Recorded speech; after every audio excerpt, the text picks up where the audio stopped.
शिक्षण का एक अप्रोच के रूप में जाना जाता है, उसके बारे में। हेलो फ्रेंड्स, आज हम आगमन विधि और निगमन विधि, जिसे आगमन का अप्रोच या निगमन का अप्रोच भी कहा जाता है शिक्षण का, उसके बारे में जानेंगे। तो आगमन विधि में क्या होता है कि हम एक एक केस को स्टडी करते हैं और उसके बाद किसी निष्कर्ष पर पहुंचते हैं। तो हम पहले एक एक केस का अध्ययन करते हैं, एक उसको देखते हैं और देखते हैं कि सारे केस एक जैसे हैं, तो हम एक रूल पर जाते हैं। जैसे मान लीजिए कि हमने स्वान को देखा, बत्तख को देखा, तो वो सारे बत्तख सफ़ेद दिखते हैं, जहाँ भी देखा वहाँ सफ़ेद बत्तख ही दिखे, तो हमने यह एक रूल बनाया कि सभी बत्तख सफ़ेद होते हैं। तो यह हुआ आगमन विधि।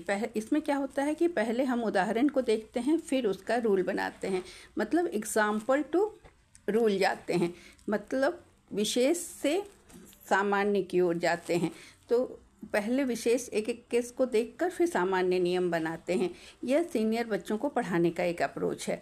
दूसरा है निगमन विधि, जिसे हम डिडक्टिव अप्रोच भी कहते हैं। निगमन विधि में हम क्या करते हैं, पहले सामान्य नियम को बताते हैं और उसे एक एक केस पर लागू करके उसे समझाते हैं।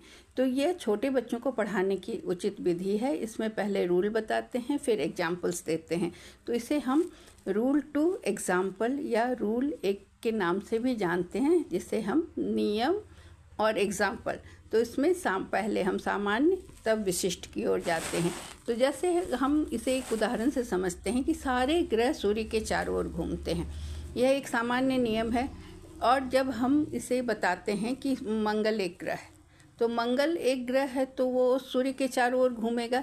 तो सामान्य नियम है कि सारे ग्रह सूर्य के चारों ओर घूमते हैं, तो मंगल अगर एक ग्रह है तो वह भी सूर्य के चारों ओर घूमेगा।